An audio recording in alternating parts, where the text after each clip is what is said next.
Kita semuanya perlu waspada. Di tengah-tengah kita itu, persoalan itu tidak bisa diabaikan. Itu penting ini. Ya. Jadi orang mencurigakan, membawa sandwich dan tidak punya identitas jelas. Sudah diamankan oleh personil Gatur. Kita jangan menjadi korban operasi-operasi, baik itu internasional melalui jaringan intelijensinya, dan kemudian kita hanya dipakai semacam etalase untuk kerja-kerja kontraterorisme seperti ini. Dan ini mengindikasikan bahwa kita semuanya harus memiliki pikiran yang sama. Bahwa memang benar di tengah-tengah kita itu saat ini paham-paham radikal itu tidak bisa diabaikan. Jangan langsung terus dianulir seolah-olah mana itu paham radikal dan seterusnya. Ini sebuah bukti nyata. Ketika persoalan radikalisme ini terlalu disimplifikasi, maka semua persoalan kehidupan sosial negara ini akan menjadi tumbang. Semua. Seorang wanita dengan membawa senjata api jenis pistol mencoba menerobos masuk ke kawasan Istana Kepresidenan Jakarta. Aksi nekat pelaku dihentikan petugas Polantas yang sedang bertugas di dekat gerbang istana. Sikap dasar pemerintah kita sangat clear terhadap kelompok radikal ini bisa melakukan aksi kapan saja dan di mana saja karena sekarang ada media sosial. Jadi belajar kalian bisa lewat internet, lewat YouTube misalnya. Pada dasarnya juga tegas tuh, kalau indikasinya sudah nggak bisa perbaiki ya buang ke laut kan begitu aja. 1 minggu setelah warning dari Muldoko, wanita bercadar terobos istana berpaham radikal. Mereka itu seperti multi level, satu ngerekrut 5 ngerekrut terus menerus. Setiap hari banyak anak muda yang dibodohi dengan kedok agama. Wanita yang tak membawa kartu identitas ini sempat menodongkan pistol ke arah anggota Pas Pampres yang berjaga di depan istana. Aksi nekat pelaku kemudian dicegah anggota Polantas dan merebut pistol dari tangan tersangka. Bahwa yang bersangkutan sepertinya identitasnya berbeda. Terorganisir atau individu? Individu, sementara ini individu. Tapi senjatanya memang senjata rakitan ya. Seorang wanita mencoba menerobos Istana Negara Jakarta Pusat hingga menodongkan pistol jenis FN ke pasukan pengamanan presiden atau Pas Pampres. Motif pelaku nekat melancarkan aksinya itu pun masih menjadi tanda tanya. Badan Nasional Penanggulangan Terorisme atau BNPT berkoordinasi dengan aparat keamanan untuk menghimpun data terkait adanya keterkaitan dengan jaringan terorisme.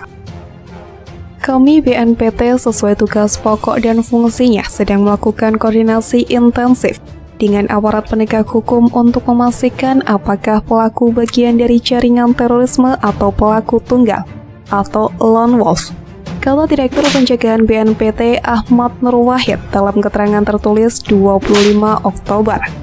Nurwahid mengatakan wanita tersebut berinisial SE. Dari hasil penelusuran sementara BNPT, wanita itu memiliki pemahaman radikal serta diketahui merupakan pendukung salah satu ormas radikal, HTI, yang telah dibubarkan oleh pemerintah. Nurwahid mengatakan wanita tersebut juga kerap memposting propaganda khilafah melalui akun media sosialnya.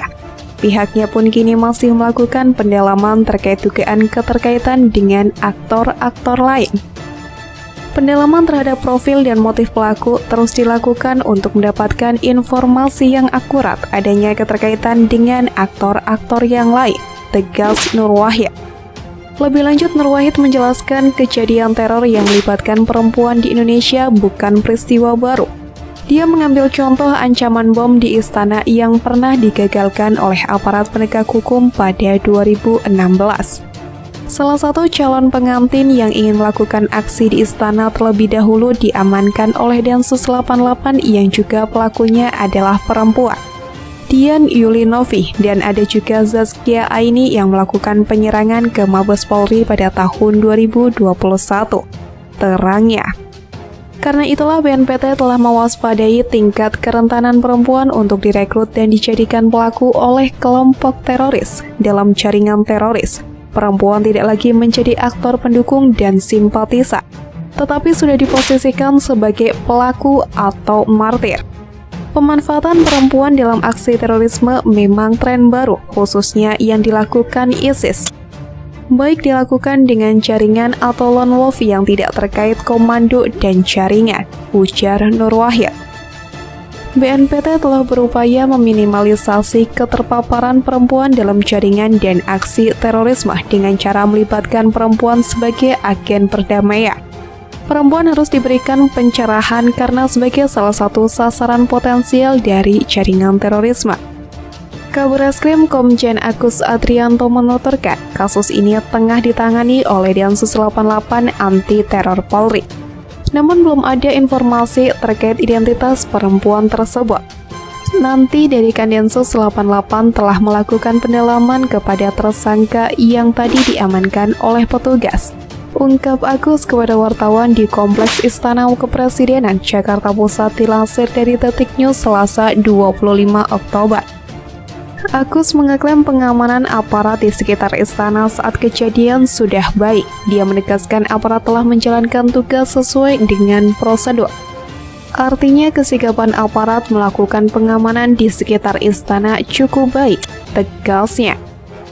Untuk diketahui, insiden wanita menerobos Istana Kepresidenan hingga menodongkan pistol ke Pas Pampres terjadi pada Selasa 25 Oktober.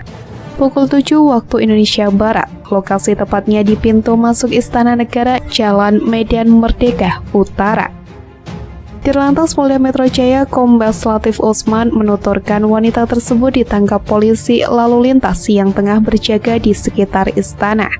Pistol jenis FN yang dibawa pelaku turut diamankan. Pelaku pun digelandang ke Polda Metro Jaya. Wanita bercadar itu pun langsung menjalani pemeriksaan. Sudah diamankan lagi diperiksa di Kamnek Polda Metro Jaya, ucap Kombes Latif. Aksi wanita menerobos Istana Kepresidenan hingga menodongkan pistol ke Pas Pampres juga terekam CCTV. Dalam rekaman video beredar, awalnya terlihat dua anggota Pas Pampres berjaga di lokasi. Tidak berselang lama, wanita itu pun kemudian terlihat mendekati anggota Pas Pampres yang berjaga. Wanita tersebut awalnya berjalan kaki dari Harmoni ke arah Medan Merdeka Utara.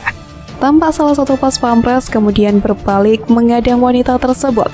Namun wanita berpakaian hitam dan membawa tas itu terlihat melawan.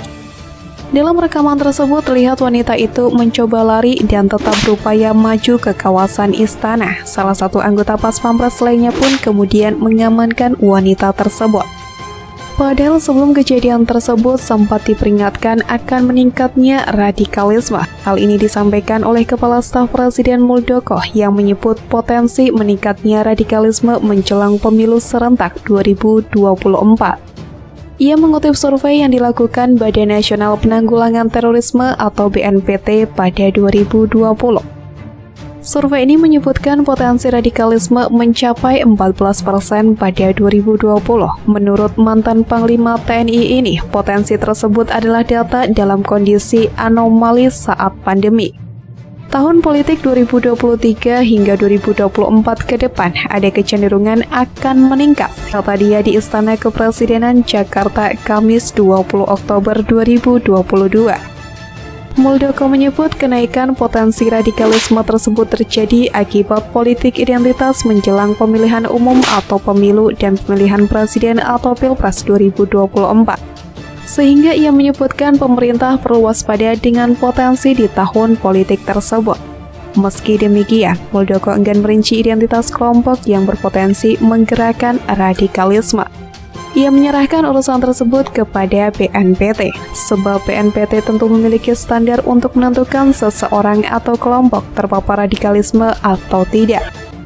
Stigma radikalisme itu apakah buatan versi pemerintah? Apa kenyataannya tidak seperti itu? Saya serahkan untuk tanya BNPT, kata Muldoko. Untuk itu, Muldoko menyebut situasi peningkatan potensi radikalisme ini membutuhkan kesadaran dari semua pihak untuk mencegahnya. Jadi ini perlu kita announce agar kita semua memiliki awareness, ujarnya. Pada 4 Oktober lalu, Deputi Kerjasama Internasional BNPT, Andika Krisna Yudanto, juga menjelaskan kembali hasil survei BNPT tersebut. Andika menyebutkan survei ini mengukur indeks resiko terorisme dan potensi radikalisme. Survei tersebut menemukan bahwa perempuan muda lebih rentan terhadap radikalisme online dibandingkan dengan pria. Juga ditemukan bahwa radikalisme online lebih rentan terhadap generasi Z dan milenial, termasuk mereka yang berada di perkotaan. Indonesia melihat radikalisme dan rekrutmen online oleh teroris masih menyasar kaum muda, kata Andika dalam acara seminar internasional di UIN Jakarta. Tahun 2023 dan 2024 dianggap sebagai tahun politik karena pemilu dan Pilpres 2024. Sejumlah partai politik sebelumnya telah berikrar untuk tidak melakukan politik identitas. Pasalnya, politik identitas berpeluang untuk menciptakan perpecahan besar di masyarakat. Hal itu terbukti pada pemilu tahun 2019 lalu, di mana masyarakat terbelah menjadi dua. Perpecahan inilah yang dianggap bisa mengakibatkan munculnya radikalisme.